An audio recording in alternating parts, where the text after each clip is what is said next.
Orasyon kontra usog o balis.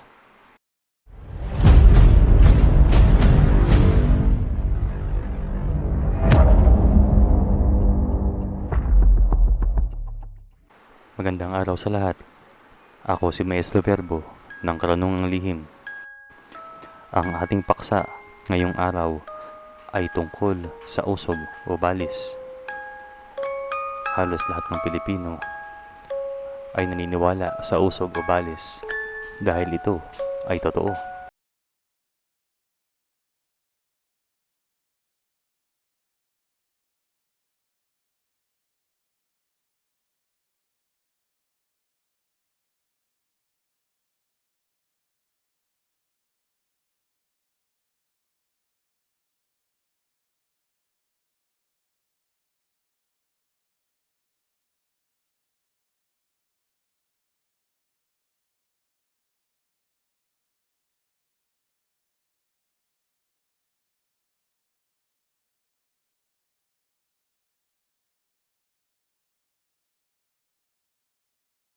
Simpleng-simple lamang. Palagyan mo ng laway ang kahit anong parte ng katawan at ito'y gagaling na. Ngunit, paano kung hindi mo malaman kung sino ang nangbalis? Halimbawa, ito ay hindi mo kakilala. Halimbawa, ikaw ay nasa bus at ang anak mo ay nabalis. Ngayon, sa dami ng pasahero sa bus, ay hindi mo malalaman o hindi mo pwedeng palawayan isa-isa lahat ng tao doon para gumaling ang iyong anak. Ang balis ay napakaseryosong usapin. Ang nakapag-alis ng balis ay mga may runong sa karunungang lihim, mga albularyo, mga faith healer, o mga may kakayahan. Normally, ang tao ay mapansin niya o alam niya na siya ay nakakabalis. Ngunit, merong ilang tao na hindi nila alam na sila ay may kakayahang makabalis. Ako lamang ay galit sa mga tao na alam na nilang sila ay nakakabalis, ngunit sila ay mahilig pang mga tawag ng bata upang ito ay mabalis nila. Binibigyan ko kayo ng warning. Dito sa aming lugar dati ay merong isang pamilya na kilala na sila ay malakas ang balis palagi. Lahat ng mga bata o even matanda, pagka nilang binate o tinignan ng matindi, ay nababalis. Alam na nilang sila ay nakakabalis, ngunit ito ay sinasadya pa nila. Sa lugar nga namin, kapag tatawagin ka ng mga ito at mahina ang iyong espiritual na depensa, ay siguradong ikaw ay magsusuka. Ngunit ako ay nagalit at nabuisit. Ang lahi namin ay lahi ng mga bertudis at mga may kakayahan. Kahit sino sa amin mula bata o pamatanda ay hindi tinatablan ng kahit anong klase ng usog o balis. Isang araw ay sa sobrang inis ko dahil sa sinasadya ng mga ito na mambalis, ay dumaan ako sa harapan nila at pinabalik ko ang ginagawa nilang balis sa kanila. Mga ilang araw din silang sumusuka at nagkasakit. Ginawa ko ito upang sila ay maturuan ng leksyon. Ngunit nagbibigay ako ng warning sa mga nanonood dito na ginagamit ang balis upang sa pangpapower trip lamang. Mag-iingat kayo na mangbalis. Bukod pa na pag alam nyo kayo ay nakakabalis at nang babalis pa kayo, ito ay masama. Ngunit, pag kayo ay nakatsyempo ng taong malakas ang enerhiya at may depensa at marunong magpabalik ng balis, babalik sa inyo ng matindi ang balis at kayo ang magsusuka at walang tigil na magkakasakit. Tigilan nyo ang kalokohang yan.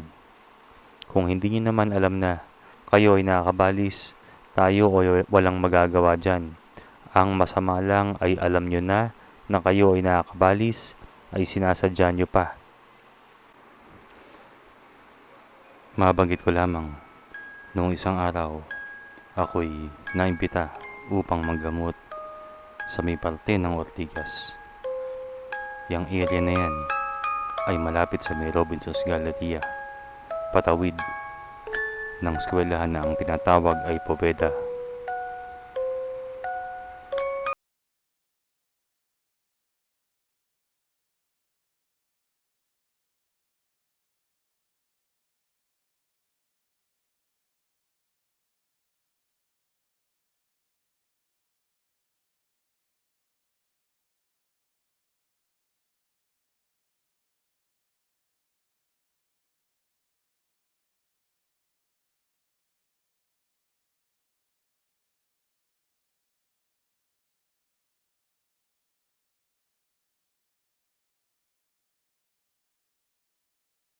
Ay makakita ng mga nilalang o mga elemento sa kalye, lalong lalo na ang mga espiritu ng mga tao na hindi pa nakakatawid sa kanilang paroroonan. Ang mga kaluluwa ng tao na hindi pa alam o hindi matanggap na sila ay pumanaw na, o mga tao o mga kaluluwa na hindi pa tapos ang kanilang misyon. Hindi nila matanggap na sila ay dapat na pumunta sa kabilang buhay. Sabihin nyo sa comment section kung ano ang inyong mga nakikita sa lugar na iyan. Kaya ako yan naisipang i-video. Ituturo ko na ngayon sa next ang orasyon upang makagamot o makatanggal ng balis o usog. Maraming salamat sa inyong lahat. Ito ang orasyon kontra sa usog o balis. Sambitin o banggitin ng 3 beses. Iihip ito sa isang basong tubig at ipainom sa pasyente. O kaya naman na iihip ang orasyong ito sa tuktok ng may sakit upang kumalas ang masamang enerhiya o tinatawag na usog. Banggitin ng 3 beses ang orasyong ito. Verbum, carum, factum, et habitabit Jesus Nazareno, quetate, que, mortio, verse, orni, Jesus. Banggitin ng 3 beses ang orasyon na yan.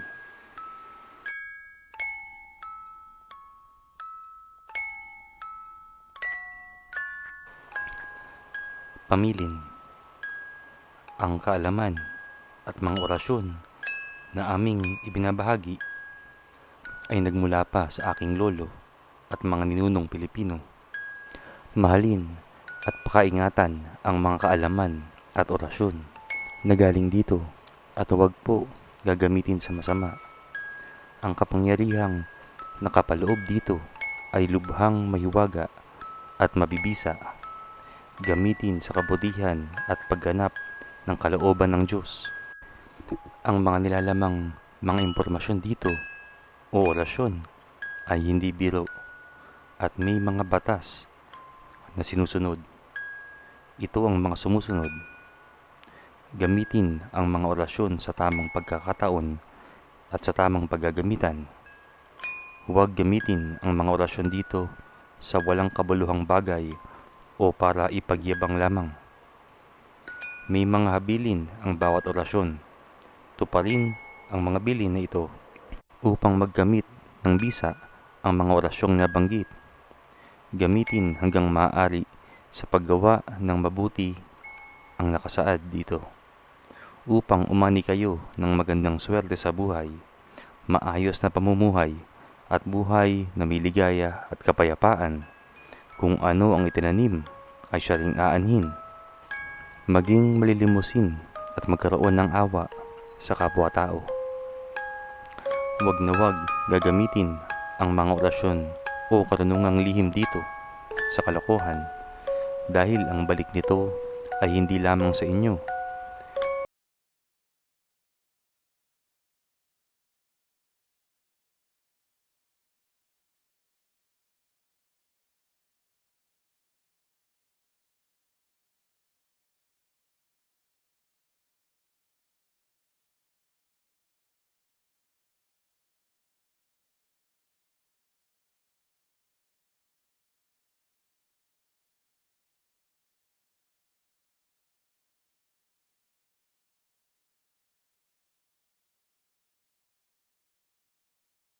ang mga karunungang galing dito sa ating channel.